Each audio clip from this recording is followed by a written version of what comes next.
Et yo tout le monde, c'est Farstapa. Aujourd'hui on se retrouve pour une toute nouvelle vidéo, nouveau Flight Report. Aujourd'hui, comme vous pouvez le voir, on est au magnifique et incroyable, immense Terminal 2 de l'aéroport Séoul-Incheon pour un vol donc de Korean Air en 787-10, moi première fois en 787-10 précisément, entre Séoul et Vancouver. Donc là vous voyez marcher à travers Incheon d'abord pour aller imprimer mon billet. J'étais dans un vol d'escale, donc j'avais déjà mes bagages enregistrés et tout. Et là, vous me voyez directement donc me diriger vers la sécurité. Sécurité qui, pour une fois, sera assez lente. Voilà, c'est un gigantesque aéroport, vraiment flambant neuf, tout moderne et tout. Mais il y avait quand même beaucoup de monde, donc j'ai mis un petit peu de temps à passer la sécurité. Mais bref, voilà, vous voyez sur le sol, donc départure, c'est juste ici.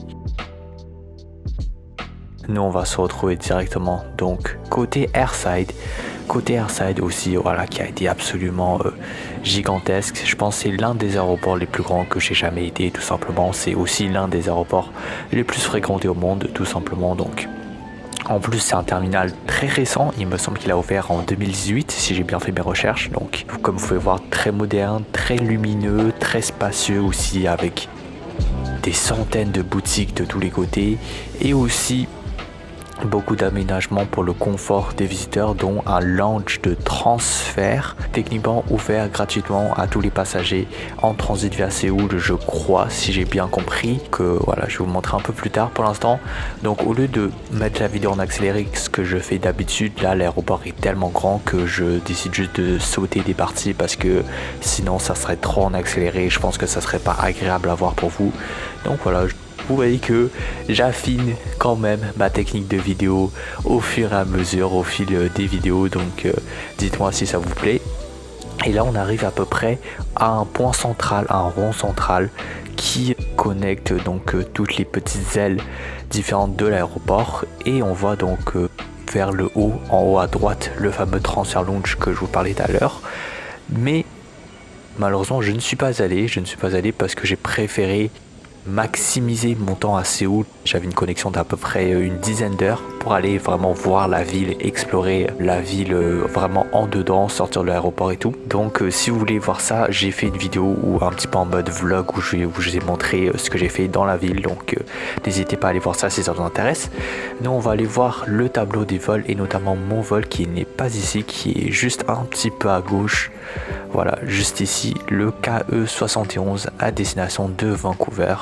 Vous pouvez voir porte 275 qui était en fait juste à côté de ce rond central, donc encore c'était un petit peu moins pire. Voilà, c'est vers cette direction là. Et donc en fait vous voyez juste la porte au fond, c'est la 275. Et ouais, vraiment aéroport incroyable, magnifique, que et j'aurais pas eu le temps d'explorer au fond malheureusement, mais je suis sûr qu'il y avait tellement de beaux petits endroits cachés, des petites pépites pour les voyageurs, des endroits un peu spéciaux, un peu sympas. Mais bon, ça sera pour une prochaine fois si jamais je reviens un jour à Séoul. C'est pas du tout prévu, mais on sait jamais. Et en tout cas, ça sera avec grand plaisir si j'ai l'occasion de revenir un jour ici. Et on voit donc notre avion, le 787-10. Et maintenant direction l'embarquement. C'est vrai que j'étais arrivé un petit peu en retard à l'aéroport, donc j'ai eu de la chance qu'il y a eu un petit retard aussi pour ne pas manquer mon avion tout simplement. Donc le Jet Bridge, comme ces aéroports asiatiques géants qui sont toujours assez immenses, j'ai pas trop compris pourquoi il fallait que ça soit aussi grand, mais bref, en tout cas vous l'avez vu, il est gigantesque. Jet Bridge ouvert, on voit notre avion qui est extrêmement récent, mais qui conserve encore l'ancienne livrée Korean Air, donc j'imagine qu'il sera repeint très bientôt, mais pour l'instant il conserve encore l'ancienne livrée. Entrée dans l'avion donc, et découverte de cette cabine économique aux couleurs assez sombres. On a du bleu marin, on a un petit peu de brun. Cabine très classe je pense, et je vais vous montrer juste un peu plus tard, mais elle est également très très bien équipée. 333 classique, pas grand chose à redire je pense, une très belle cabine en tout cas. Voici les porte-bagages et on passe à la présentation du siège avec bien sûr les repose-têtes ajustables. Et vous pouvez voir que là c'est un vrai coussin, c'est un vrai coussin bien touffu, bien solide, qui fait plaisir. On a après un petit coussin, on a des chaussons. Bon, moi j'enlève jamais mes chaussures dans l'avion parce que je pue des pieds, mais voilà. On a un kit un peu en mode bien-être que je vais vous montrer plus tard. Une bouteille d'eau pour chacun et une couverture que je vais vous montrer en détail un peu plus tard aussi, mais c'est quand même classique sur du long courrier comme ça. Maintenant pour l'avant du siège, donc d'abord il y a une prise universelle 2 pour 3 sièges. On a un porte-manteau aussi sur chaque siège, l'écran magnifique, gigantesque, très reflétant aussi et qui est ajustable. Ensuite on a un port USB, un port audio. On a la petite table qui n'est pas pliable mais rétractable comme ceci. Ensuite on a la pochette qui contient 3, enfin même 4 items différents que je vais vous montrer en détail juste un peu plus tard. Encore une fois, le legroom assez serré. S'il y a un truc qui aurait pu être un peu mieux sur ce vol, je pense que c'est vraiment l'espace entre les jambes. Sinon le Hublot 787 classique, je sais pas pourquoi il était en configuration vraiment éteint au début, mais bon, on a pu l'activer après. Voici la couverture, donc c'est du tissu assez sympa. Bon, c'est une couverture quoi, j'ai pas grand chose à redire, mais moi j'ai dormi tout le vol et c'était assez confortable. Voici le toit, alors pas de clim individuel. Voilà, contrôle de lumière mais pas de climat individuel. Et sinon le mood lighting plutôt classique. Je vous montre les consignes de sécurité.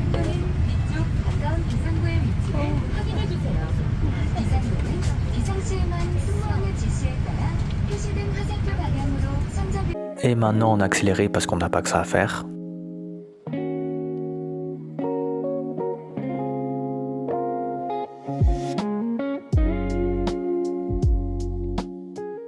La vidéo du roulage à Séoul Incheon, terminal 2. Bon, je me rappelais plus très bien parce que j'étais très fatigué à ce moment-là. Je me suis endormi juste après le repas. Mais roulage, il me semble qu'il n'aura pas été trop long. Même si l'aéroport est très grand, je pense qu'on a pu décoller pas trop tardivement.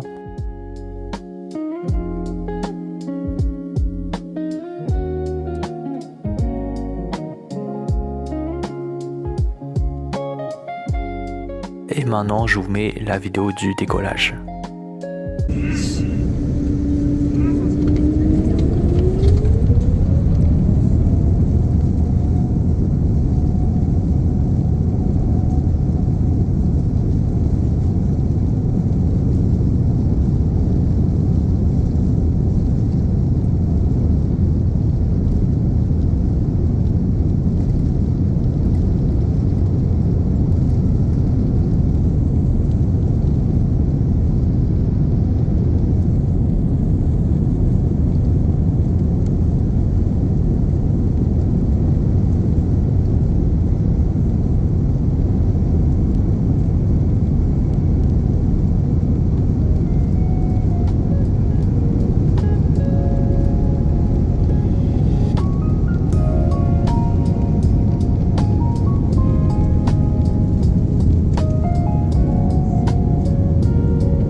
Maintenant, je vais vous montrer un petit peu donc les différents magazines qu'il y a à bord. En commençant bien sûr par la notice de sécurité. Voilà, juste ici. Pas grand chose à voir, je pense. Beaucoup d'écriture à l'arrière. Je sais pas pourquoi. On a comme un espèce de formulaire duty free, je crois. Si on voulait faire des achats à bord, je pense qu'on pouvait juste cocher ce qu'on voulait puis le tendre aux hôtesses. On a un magazine complet d'achats à bord. Voilà, tous les produits vendus à bord de l'avion. Des produits coréens en duty free, je pense. Et enfin, Morning Calm, le magazine à bord de Korean Air. Donc, magazine classique qui parle de divers sujets pour divertir les passagers. Et surtout, à la fin, il y a une section un peu de présentation sur Korean Air qui est quand même sympa. Donc d'abord se connecter à la Wi-Fi, je vais vous montrer juste après. On a aussi des informations sur l'alliance SkyTeam qui fête ses 25 ans. Et on a la liste de toutes les destinations proposées par Korean Air. Donc voilà pour le magazine. On passe donc au Wi-Fi à bord et l'internet, donc 3 options, message, 2 heures ou tout le vol avec leurs prix en USD différents affichés. On passe au premier repas qui aura été vraiment impressionnant. Je vous montre ci-dessous. Donc voilà, il y avait 2 choix, j'ai pris un choix coréen un petit peu spécial, je vous montrer, mais on commence avec un jus d'abord. Là c'est un assaisonnement justement pour le repas, c'est des petites algues assaisonnées. On a en dessert une barre sucrée coréenne, j'imagine une barre énergétique un peu. Et voilà, le repas c'est très bizarre, ça se compose en 3 parties. Donc déjà un sachet de soupe, j'ai jamais vu ça dans un avion mais c'est vraiment exceptionnel. Ici dans un grand bol on a tous les condiments solides. Et enfin sur le côté on a un repas avec du riz et du bœuf bulgogi. Ensuite en entrée on a des petits pickles, c'est sympa. Et en dessert on a un beau morceau de gâteau comme ceci. On a également des couverts, encore une fois en métal, ce qui est assez exceptionnel. Encore une fois, bravo et merci à Korean Air. En classe éco c'est exceptionnel. Et on a une lingette humide aussi pour se laver les mains. Voici la gueule du repas une fois démonté, donc c'était froid. Ça c'est des petits jello salé, c'était assez bizarre mais en tout cas c'était comme un bon repas et le concept est très très cool. Maintenant je vous montre l'IFE, je vous l'ai déjà montré en détail dans la vidéo précédente sur l'A321neo de Korean Air, donc là je vais vous la montrer un petit peu moins en détail. Donc si vous êtes vraiment curieux de savoir à propos de cette IFE, allez voir ma précédente vidéo, elle est très très sympa aussi, je vous assure. Et donc ici voilà, on commence avec la carte de vol, encore une fois très interactive, très bien fait. Là on a toutes les différentes options de point de vue. Voilà, pas grand chose à redire, on a à peu près tout, ça correspond parfaitement aux attentes. Ensuite je vais vous montrer les films, les séries, tout ça, mais c'est vrai que encore une fois, je le répète, j'ai déjà dit dans la dernière vidéo, mais l'IFE physiquement, elle est magnifique, c'est le plus bel écran que j'ai jamais vu sur un avion, je pense tout simplement. Mais en termes de contenu, c'est vrai que j'aurais pu m'attendre à mieux. Il n'y avait même pas de jeu, donc voilà, là c'est la section enfants avec des films, des dessins animés, des audios pour enfants, etc. Mais c'est vrai que comparé à d'autres compagnies aériennes, c'est vrai qu'on pourrait avoir l'impression que cette IFE est un petit peu limitée au niveau des fonctionnalités. Donc pour finir, là on a la section présentation, information de la compagnie aérienne avec des présentations sur le siège et aussi une petite horloge, voilà, sympa, qui montre l'heure à Vancouver et à Séoul. Passons maintenant au kit qui a été distribué. Donc bon, inutile de vous préciser, mais c'est tout bonnement exceptionnel de distribuer un kit comme ça en classe économique. Donc on commence avec un masque pour dormir tout simplement. Ensuite on a un paquet de crème que je vais vous montrer en détail plus tard, mais encore une fois c'est complètement fou d'avoir ça en classe économique, en plus dans un bel emballage et tout, et ça sentait super bon franchement. Ensuite qu'est-ce qu'on a? On a une brosse à dents, dentifrice, voilà, en plus une grosse dentifrice mine de rien, très très sympa. Et ensuite qu'est-ce qu'on a? On a un objet un peu bizarre, je ne savais pas trop à quoi ça sert, voilà, dites-le moi si vous savez, mais voilà, petit objet en plastique incurvé. Et enfin une brosse à cheveux, donc pliée en deux, mais c'est bel et bien une brosse à cheveux. Donc voilà, le kit c'est fou. Et donc je vous montre le détail des crèmes. Donc ça vient de Atelier Cologne. Pour moi personnellement je connais pas du tout, dites-moi si c'est une bonne marque ou pas, mais en tout cas, dans tous les cas c'est incroyable. Donc on a une crème pour les mains, on a une crème pour le corps, enfin pour le visage ça dit, et enfin un baume à lèvres. Et en plus ils ont été très très malins, ils ont fait exprès pour que ce soit des quantités qui passent dans la sécurité dans l'avion. Bref, à 1h30 de l'arrivée, on passe au deuxième service repas, voilà, à l'approche de Vancouver. Un petit peu plus simple cette fois-ci, mais toujours aussi bon, avec d'abord une boisson, de l'eau en paquet comme ça. Ensuite on a un genre de biscuit coréen au riz que je vais vous montrer plus tard. On a des fruits coupés comme ceci. On a aussi encore une fois des petits pickles, surtout pour accompagner le plat principal qui était un congee. On a les serviettes humides et encore une fois les couverts en métal encore une fois. Et donc le plat principal qui est du congee aux légumes. Contrairement aux apparences, c'était vraiment très savoureux, voilà, j'ai bien aimé, c'était très bon. Ça a l'air simple mais il y avait plein de saveurs au fond. Et donc voilà, je vous montre le biscuit qui était un genre de crispies au riz salé. C'était bizarre mais quand même bon. Ensuite un café a été distribué vers la fin du repas et on passe à l'atterrissage.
Bien arrivé à Vancouver, nous sortons donc finalement de ce magnifique avion, cette magnifique cabine. Voilà, une petite dernière vue sur ce magnifique 787 de Korean Air. Une petite vue sur l'aile et le moteur aussi, voilà, ça fait pas de mal. Et puis nous voici donc dans le jet bridge de l'aéroport de Vancouver. Ça, je vous l'ai déjà montré une fois dans la dernière vidéo sur Air Canada il me semble, mais donc voilà, à Vancouver il y a cette espèce de mezzanine étage tout en haut pour séparer le flux international pour pas bien sûr mélanger avec les passagers normaux, puisque nous on doit passer la douane bien entendu. Au bout du couloir, on va arriver dans la zone de douane à l'aéroport de Vancouver, comme une grosse zone. La douane qui sera passée plutôt rapidement avec les bornes automatiques. Maintenant, c'est très facile. Donc voilà, juste ici. Après, il y aura aussi les bagages que je vais vous montrer. Mais bref, je pense que c'est donc l'heure de débriefer ce vol. Vol qui est peut-être tout simplement le meilleur vol que j'ai jamais pris dans ma vie. Voilà, en termes de service, c'est inégalé. Le repas, surtout le premier repas, qui se composait en 3 parties, c'est exceptionnel. J'ai jamais vu ça. C'est vraiment un grand kiff de pouvoir découvrir ce plat coréen typique dans un avion. En plus, voilà, c'est complètement fou. L'IFE, magnifique, gigantesque, c'est aussi probablement le plus gros écran que j'ai jamais vu sur un avion. Le contenu laissé à désirer peut-être, mais c'est un petit détail. Et sinon le siège très confortable, aussi bien évidemment le kit de bien-être aussi, j'ai oublié de préciser, mais incroyable, classe économique encore une fois je vous le rappelle. Et donc voilà, c'est la fin de cette vidéo, j'espère qu'elle vous aura plu. C'est aussi la fin de toutes les vidéos que j'ai tournées en avion cet été. Donc voilà, tous les autres sont donc déjà sortis, je vous invite à les regarder si ça vous intéresse, notamment bien sûr ce vol en A321 Neo de Korean Air. Et puis nous on se dit donc à très bientôt pour de nouvelles vidéos. Salut tout le monde, c'était Farstrapa, à plus à la prochaine, allez ciao.